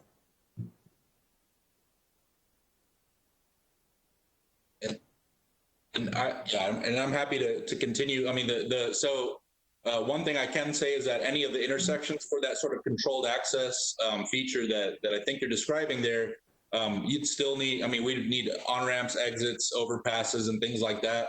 And we did see that would be a larger footprint. Now, I'm not saying it's impossible to kind of play with that a little bit more, but I would invite others to explain sort of, I think what we were trying to follow a certain set of design criteria, I think, to just make the assumption of the 300 feet. Yeah, no, and I totally agree with you. I mean, that's a standard. That's a good standard to use. But given the fact that we're constricted in this area because of what you've got existing, obviously to try to buy the right of way on the sides is going to take you a long time and a lot of money. So, you know, the thinking here would be, let's think out of the box and what can we do with the existing road that we have by putting an elevated road on top of the other one. I realize that, yes, we're going to have to do off ramps and on ramps, but it's a challenge that I think can be accomplished. It's just something to look at because I think the long-term solution is probably going to be something like that as the volumes continue to increase coming off of World Trade. And actually, that is consistent with our finding. You know, over time, that's why we did include it. It's just at a later date. I don't know how much later we can wait because it takes years to get these things going. So to me, it's kind of important that we start talking about it, planning on it right now, because the funding for these things takes time. And it is an expensive project. And if we don't get it on the books right now to get it going through the RMA, through the city of Laredo, through the state of Texas, it'll never get done. But we need to consider that because Laredo is a large port of entry, a land port, and it's going to continue to grow, given just because of our location. You know, we're on the tip of 35 and we're on the tip of the Pan American Highway. So we got access from the tip of South America all the way into Canada going through here. It's not going to slow. It's going to continue increasing in the future. So I think we need to think a little bit out of the box, given the constrictions that we have right now, and start looking at doing something a little different. I know what is being proposed right now, some temporary fixes, but I think we need to look at a long-term fix ASAP. All right, thank you, Jason. Thank you. Does anybody else in the commission have any questions or any comments?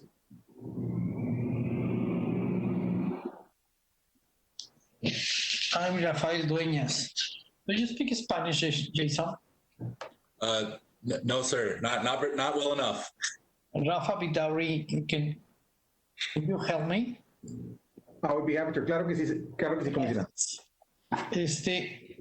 En los puentes que tenemos en la 35 y el Loop 20, llevamos muchos años y todavía faltan 3 puentes. So on the current bridges that we have right now along Loop 20, we're still not, we don't have enough bridges or bridge capacity. Esa obra estaría primero que todo el proyecto que nos presentó.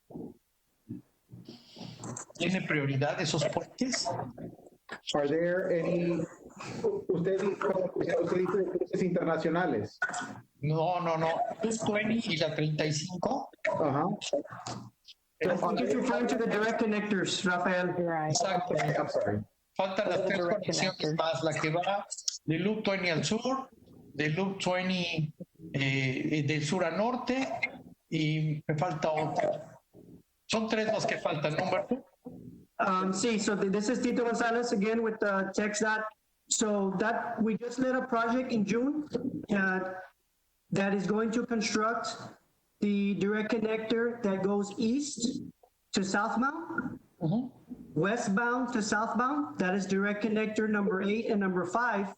Those are going to be going to construction by November with that project. After that, we will still have 3 more left because there's a total of 8 in that intersection. 2 of them are really funded, and we're waiting for the funding on 1 of them.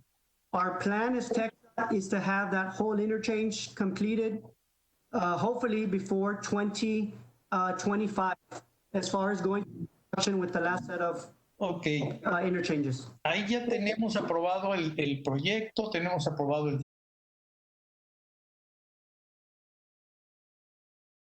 esos 3 tramos de puente. Entonces, ¿cuántos años nos va a llevar todo este proyecto que nos presentó Jason? ¿30 años?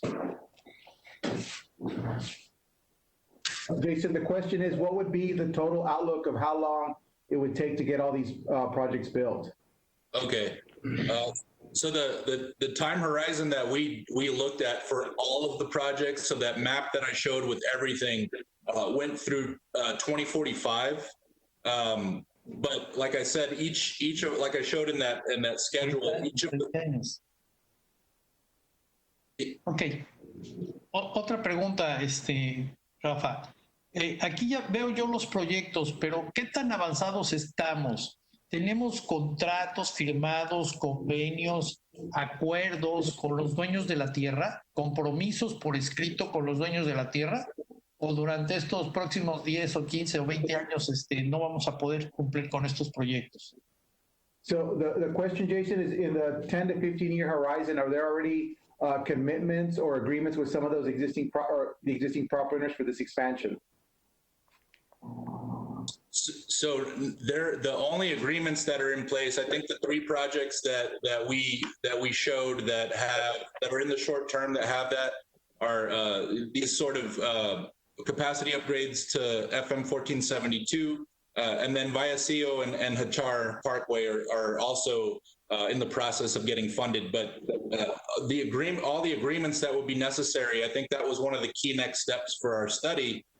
Is that we do need to agree as a community that these are the projects we need to move forward, and then begin to find the appropriate agreements.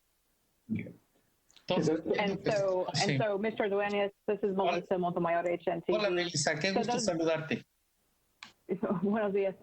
So on the 2 roads that Jason referenced, Vallecillo and Achar, there is commitment from the landowners for donation of that right-of-way. For instance, the Vallecillo Road, the Killam Company is committed to donating the right-of-way for that section. Sections of Mines Road and I-35. That's about $10 million worth of donation to right-of-way. Achar, very similarly, has commitment from the Achar Trust for donation of the right-of-way as well. So that's a big step forward in the project development of that project. I know that Jason and I can speak to Vallecillo. It's an RMA-sponsored roadway. We anticipate and we're hoping that this project can be a leverage project whereby TxDOT and the RMA and the Killam Company can put in funds to constructing the roadway. The RMA is right now working towards project development of the roadway in terms of geotechnical type studies and traffic studies. But with a leveraged approach, with the money that I mentioned that the city and the Killam Company and TxDOT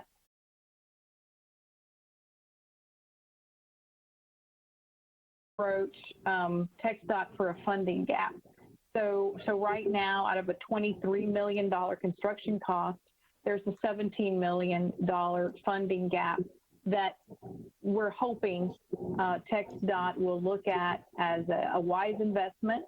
It's roughly 46% investments on TxDOT's side to complete the funding for a very needed project, Vallecillo Road.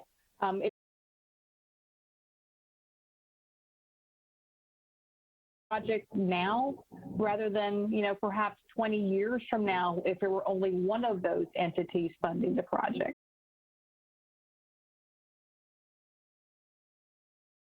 Cuando dices que están comprometidos, y quiero tocar Vallecillos porque es el que más nos ayudaría, ¿comprometidos en reuniones verbal o ya tenemos un agreement firmado?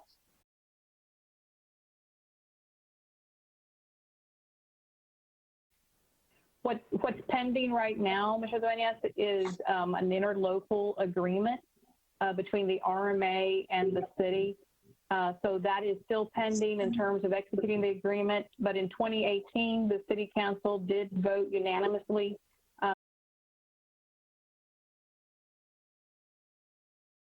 execution of the agreement, actually formalizing the agreement is still pending. Bueno, nada más como comentario, Melissa. El Achar Parkway está un poco lejos.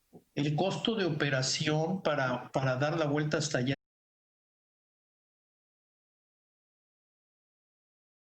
es free, no ha funcionado.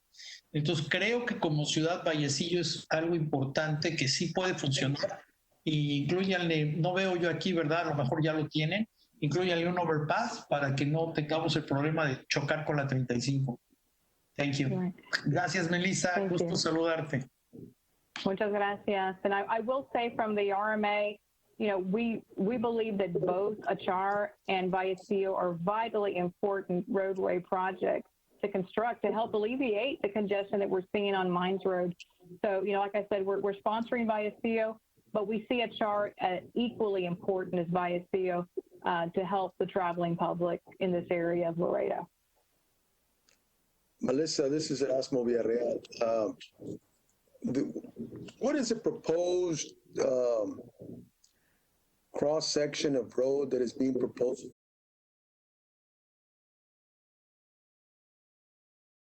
Have 4 12-foot lanes, a center 14-foot left turn lane.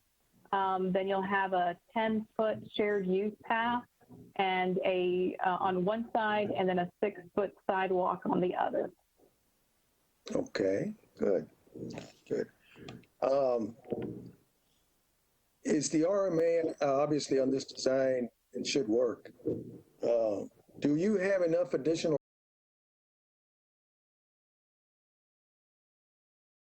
Sure. I mean, I don't know, but with the acreage that's involved over there, as the whole community grows, and you've got a proposed, you know, two lanes going, I guess, either way, with a middle turning section.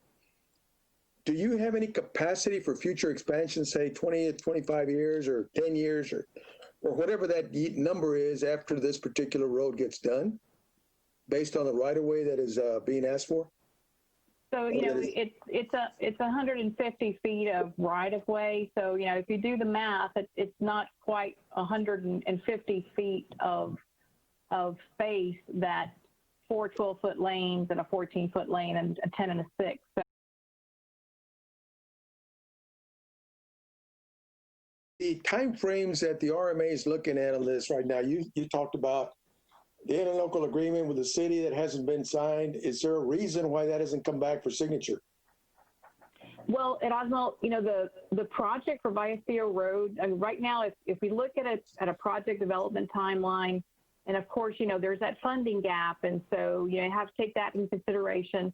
But, you know, if all goes well and TxDOT does fund the funding gap of that $17.5 million, and we progress with project development, you know, no hurdles, no hiccups, we're looking at going to construction 2023, late 2023, or sometime in 2024.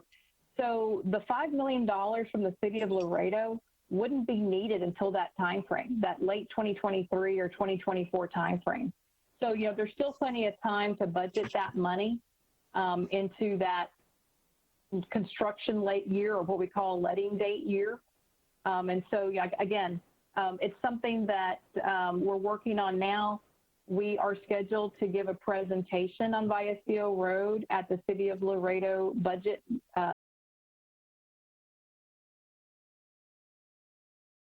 where we are right now with Vallecillo and project development, and then what the next milestones and steps are. And of course, we have a proposed timeline.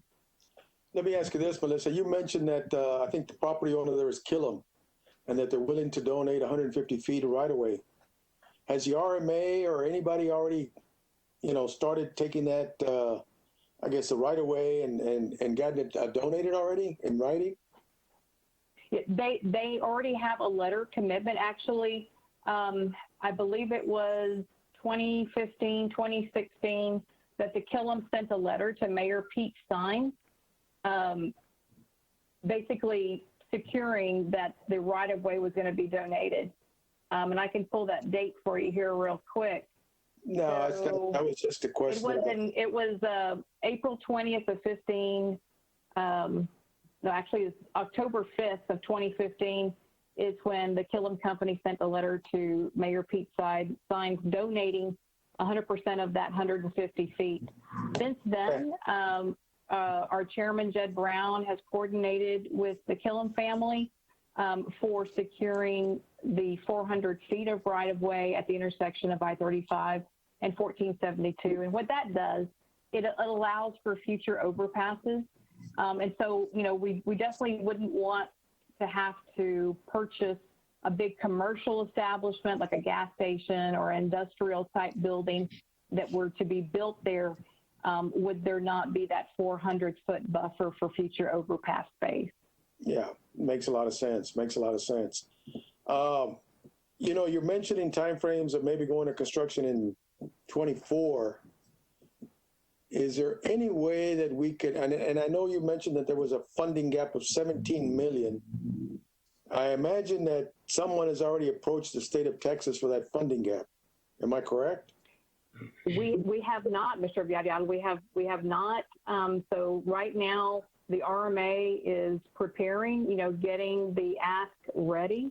I think one step is entering into that interlocal agreement with the city of Laredo and the RMA.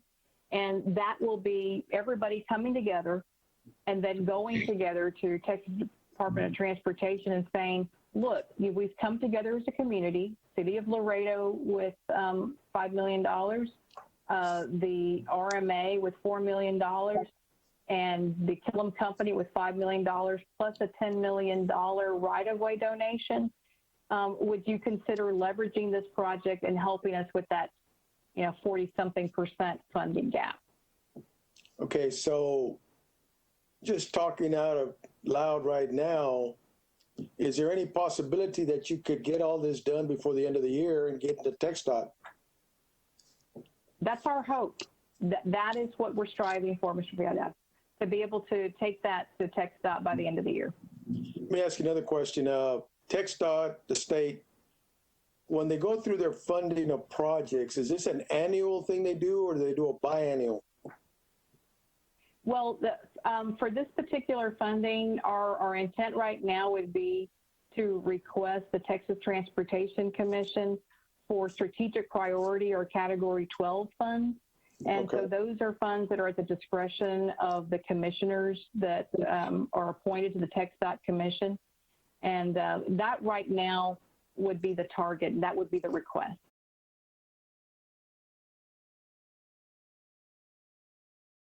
Our process is a yearly process. Every August, our commission gives final approval and allocates funding for the next fiscal year. So if this project, if you would be interested in it, then you would be looking at getting on the next cycle for FY22, which we start taking that we're working with, if you guys are interested in that. And again, there is Catch 12. Tex Laredo has a benefit of being by the border, so is also eligible for CBI and Rider 11B border funds. But I think Melissa is correct. If you all can show a joint union and money being brought to the table, that's going to make this project a lot more attractive. At this time, obviously, I cannot commit TxDOT to the money, but I think that's the right approach that you all are taking. Okay, thank you for that information. And Mr. Villarreal, I think this would be a really great example of a public-private partnership. It would probably be one of the first.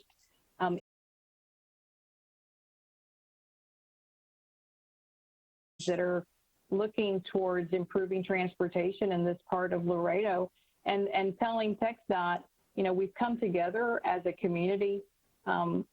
Please consider leveraging this project. Again, public-private partnerships are happening, all over Texas, all over the U.S. It'd be a really great opportunity to bring that type of innovative financing to Laredo. Well, that's true, Melissa, but the other key thing is that that's a very needed road for the city to continue to be able to grow in that area. It's a lot of vacant land and no real solutions to get traffic out if they develop. So that's a much, much needed connector. Agree. So the sooner you guys can get that worked out and get it to the state for the next funding cycle of 22, I think the better off we'll be. I know we've been talking about this project for some time, and time just seems to be slipping away. We now need to really move on them and take action. The city's going to be in a growth mode, I think, in the next few years. And so hopefully we can get this accomplished as quickly as possible. Thank you. Commissioner John. Thank you. We're being very aggressive with this, so thank you. Thank you. Okay. Does anybody else on the commission have any questions? Okay. All right, Kirby? Yes, sir. Well, I want to say thank you very much to the RMA. Thank you, Melissa, Jason, for participating, and thank you, Humberto with TxDOT. If you want, you can go ahead and sign off, unless you want to stick around for the rest of the meeting. We just have one more item, but feel free to sign off, and thank you very much for your time. Thank you, guys, for the RMA and Humberto Gonzalez. Thank you. Thank you all. Thank you. Thank you.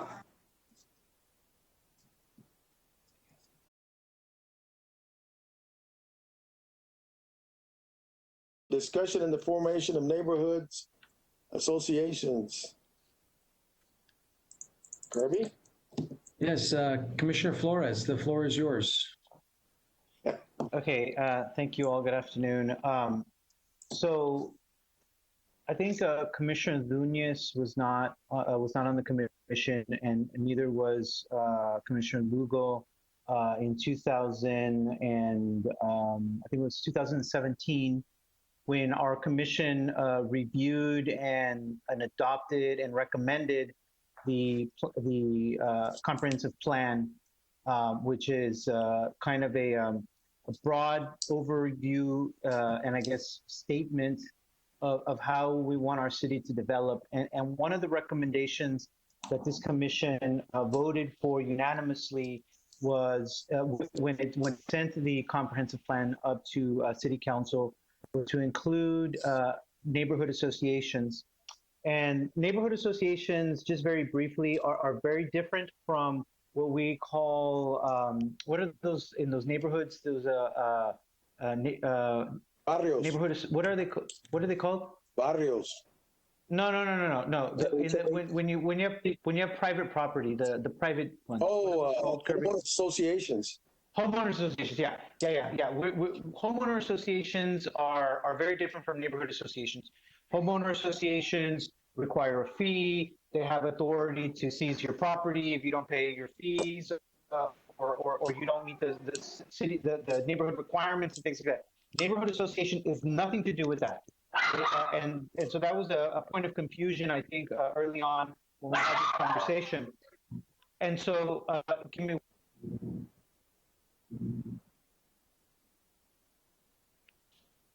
And so anyway, it's kind of late in the meeting right now, and I would like to bring up this issue.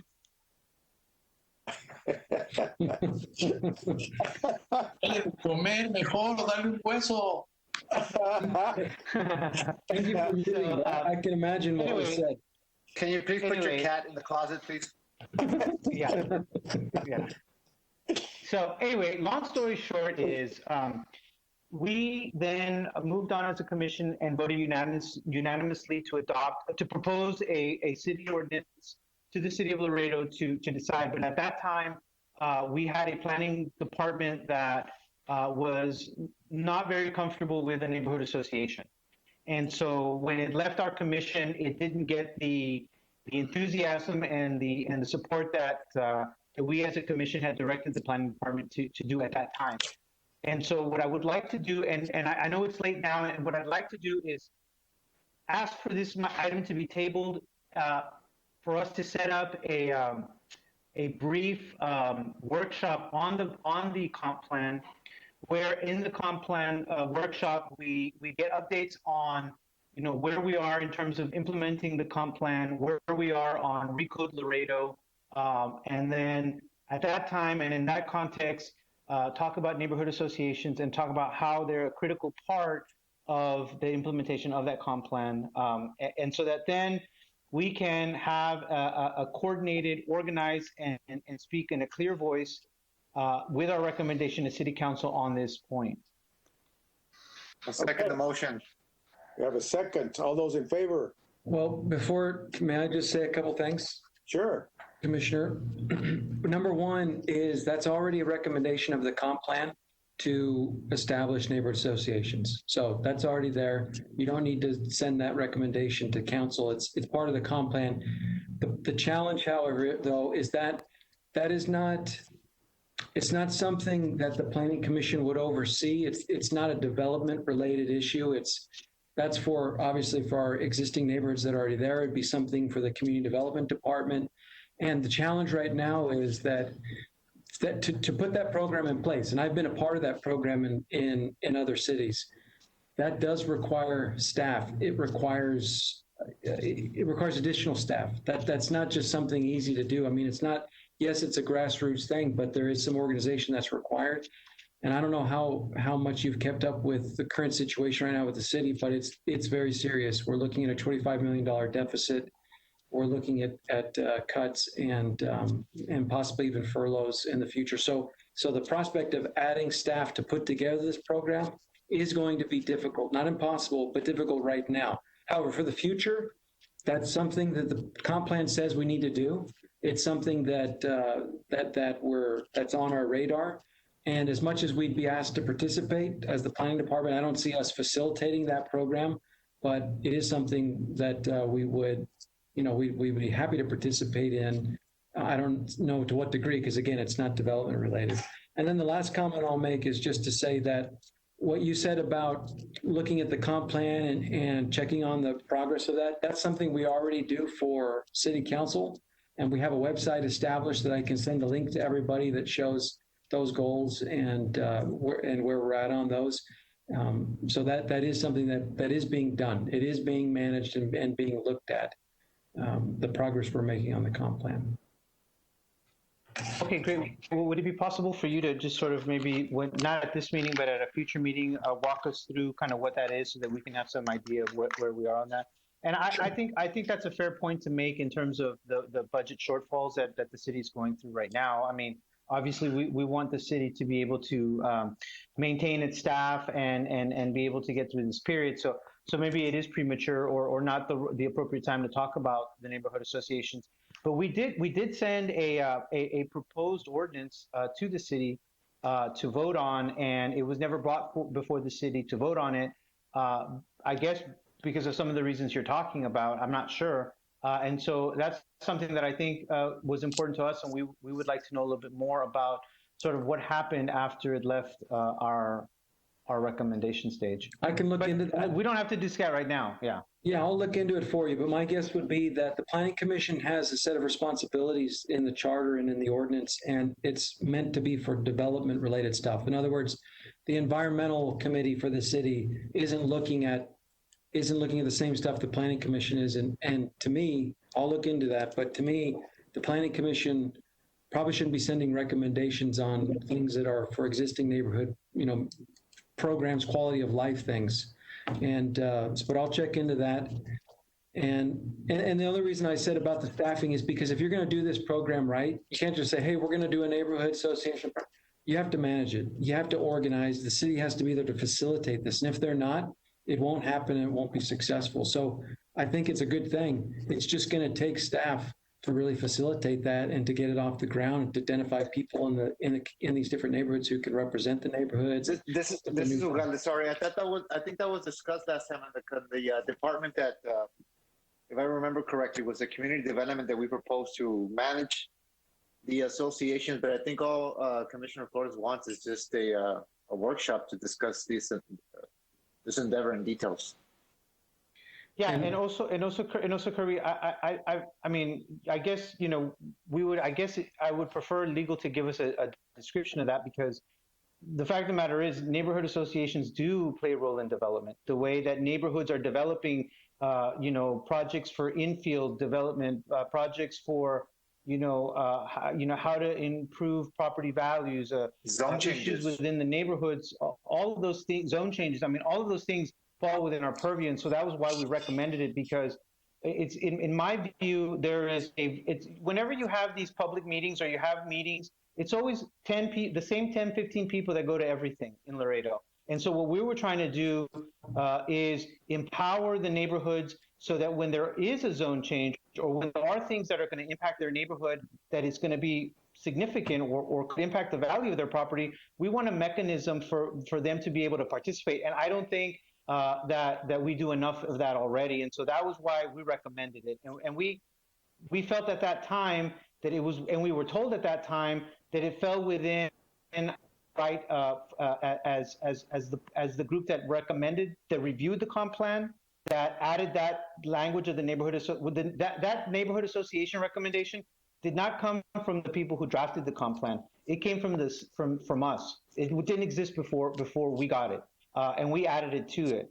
And so I don't necessarily agree with your view of what you're saying. And so if that's a point of contention, then yeah, I guess maybe we should have a legal opinion on that.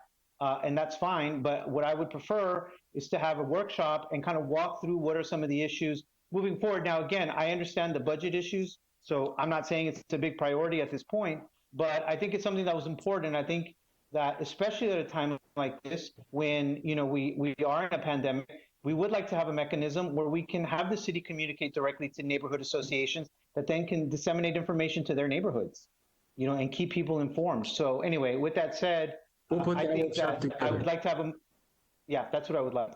We'll do that. Okay, very good. All right. Kirby, do you have anything else for the director's report? Yes, sir. Just want to say thank you to each one of you for the time that you volunteer to participate in the Planning Commission. You don't get paid for your service as a planning commissioner. You do this as a volunteer, and it does make a difference. It makes an impact on the city. So thank you for taking the time. We appreciate it very much. Is there any feedback you want to give to me? Okay. Thank you, Kirby. None heard. Motion to adjourn. So move, Ugalde. Ugalde, second. Right. Dueñas, all in favor? Aye. Okay, Kirby, thank you very much. Thank you, Yes, sir. Commissioner. Thank you, everybody. Have a good evening. We'll see you all later. Have a good evening. Have a good evening, Kirby. Thank you.